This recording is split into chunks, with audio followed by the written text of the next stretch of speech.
we know that if you have an uncertain or unconfident command of a foreign language, it hampers you in your creativity in the classroom. One of the most basic things which helps teachers to be effective and competent is to have a confident command of the language. And in many schools, among many teachers, especially at the primary school level, but also, unfortunately, at the secondary school level, teachers are striving hard to learn Bahasa Indonesia, but they don't have the confidence yet to go into the classroom, and they're constantly struggling to think, well, what's the next, how do I say this in Indonesian? And if you have to think too much in that way, it hobbles and hampers your effectiveness to be creative. So that's the very first thing we have to deal with. We have to find ways of increasing the command, improving the command of Bahasa Indonesia. And as we can see, the exercise that we're going through today, well, tomorrow we have some exercises that will help the teachers to improve their command of Indonesian. But the basic way to do this, in fact, in my opinion, the only way to do this is through in-country study.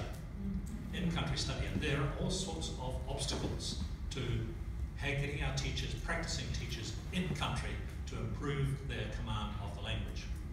I'll come back to that in a moment. There's the legacy of the Australian government's travel advisories. Now, the level of warning has been raised, and it's not quite what it was.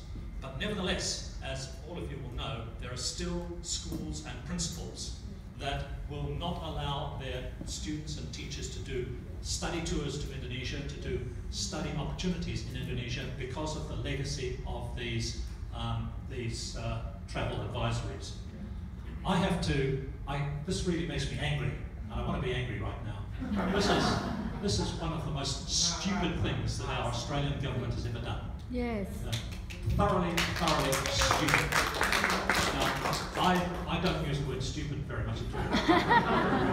So it has to be said that when this happened back in the 10 or 15 years ago, this was stupid then, and the effects of it are still being felt today. So we need to try to take on the residue of this thoroughly stupid policy. Now, another thing we have to look at are some of the prejudices that exist in Australian society, some of the misconceptions that exist in Australian society regarding Indonesia. Let me tell just a very quick story if I can fit this in. About 10 years ago, I was an assessor for the revision of the syllabus in the ACT for years 11 and 12, the Indonesian language syllabus for years 11 and 12. And I had a look at the syllabus, which I was an assessor for. I read it through, and I thought, this is extraordinary. There's practically nothing in this thick document about Islam. Islam is a basic facet of Indonesian culture. Nothing is more fundamental to an understanding of Indonesia than an understanding of Islam. So I went into the meeting when we discussed the assessment of the syllabus, and I said, look, there's practically nothing in it. There's a little bit about busana Islami, busana Muslim, a little bit about headscarves and so on. Nothing about what people believe and nothing about what they do. And people said, okay, well, we'll change the syllabus a bit and see if we can put some of that in. But one of the teachers took me aside at tea break and said, look, George, Indonesian is in a bit of trouble in schools in the ACT. It's in a bit of trouble. We are just hanging on in many schools, and in some schools, Indonesian has disappeared. If you say to the parents of our students that if their children enroll in Bahasa Indonesia, they're going to be taught about the principles of Islam, they will say, don't do it. There's a lot of groundswell of indifference to Islam and even hostility, as we know. Now, somehow or other, we have to confront this kind of prejudice. We have to try to deal with it. And fortunately, the Balai Bahasa Indonesia is one of the instruments that can be used to try and get people to know more directly what Islam means in the Indonesian context. This is why the travel warnings make me so angry, because it cut off direct contact between our students and our teachers and the reality in Indonesia. And that made it more easy for prejudice and misconceptions to flourish in Australia. So this is something we have to deal with. The short-sighted administration of language programs in general, but Indonesian in particular.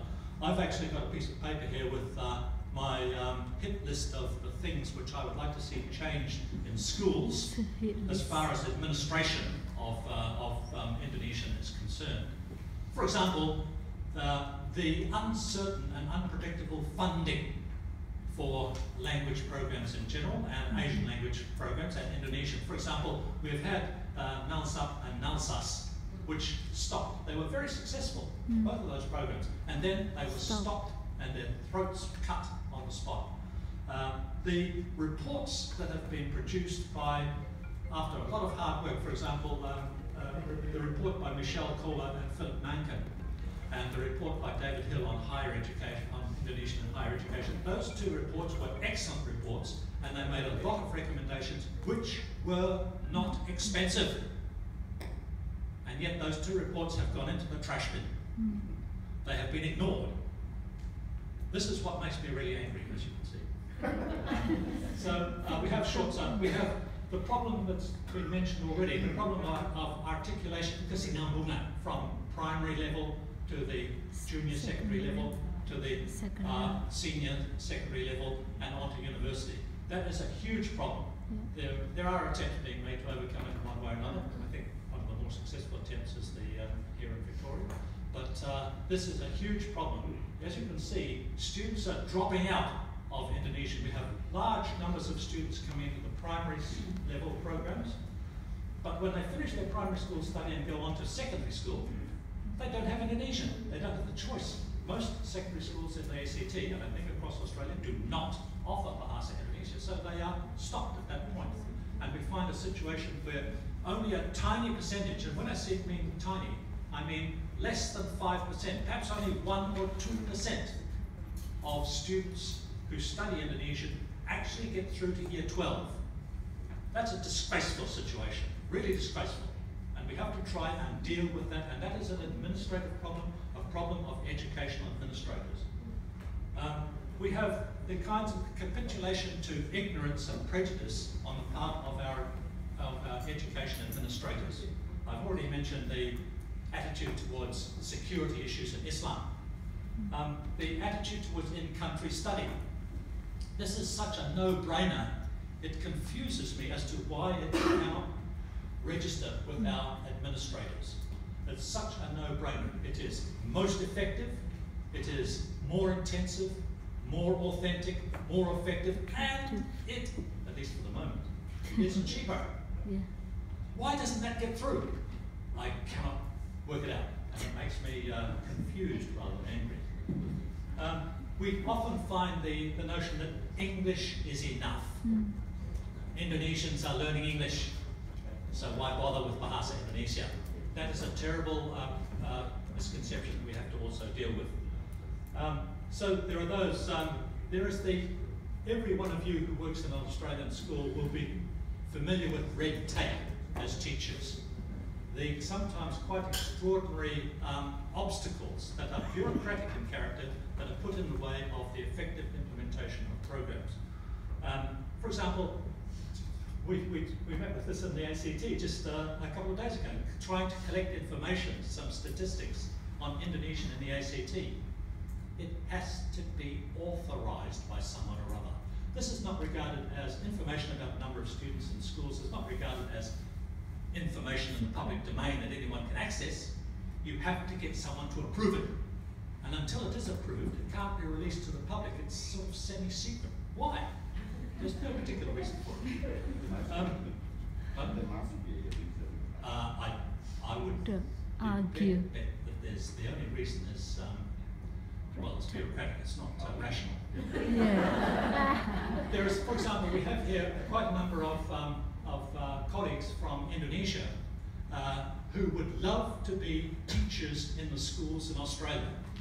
But we know that if you haven't been through the Australian teacher training system and have an Australian degree, It's very, very hard to get appointed as a teacher in Australian school, even though your command of the subject, Bahasa Indonesia, is far, far, far, far above the Australian teachers. That is an obstacle that has to be dealt with. We could improve the standards in schools if we were able to make appointments of teachers from Indonesia much more freely.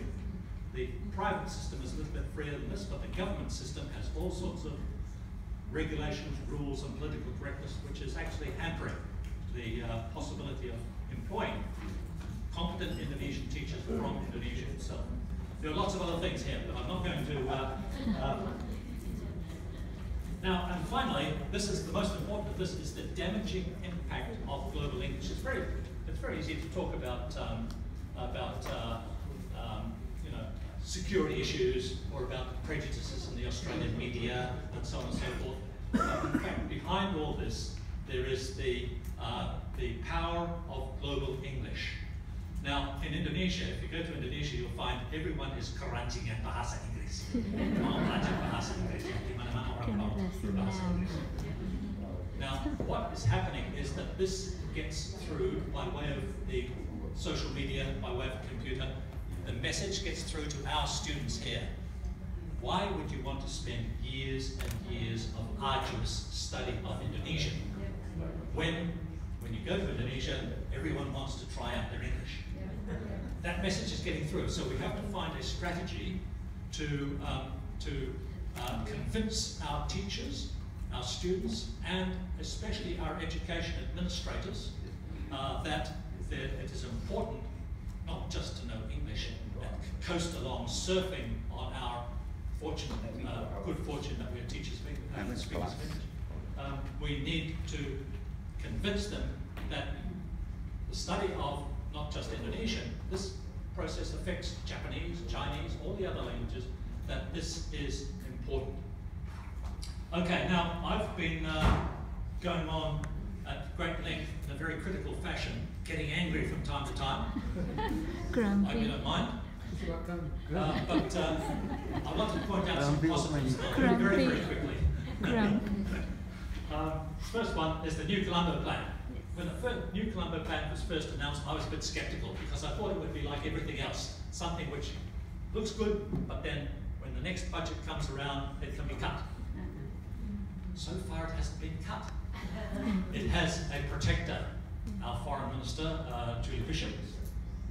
I've never voted for Julie Bishop, I have to say. I raised my hat to her.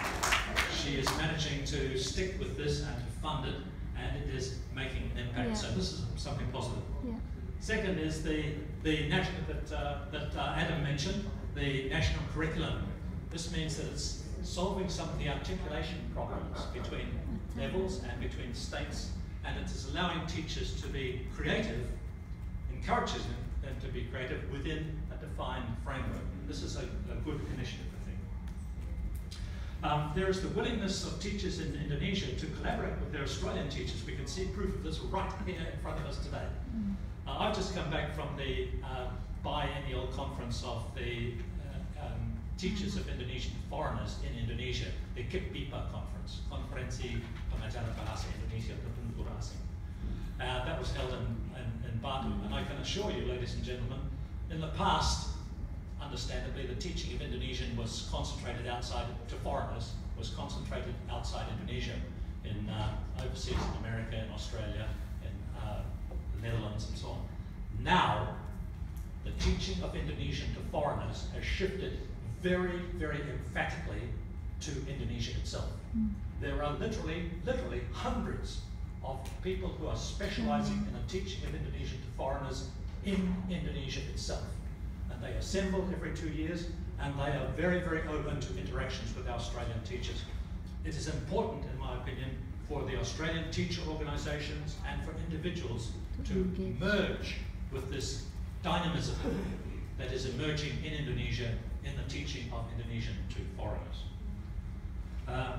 Next, the deschooling of, I would like to see, I've mentioned what I think is the kendala, the obstacles put in the way of effective language teaching by the school system, by the education system. I don't think it's going to be easy to change that, but we can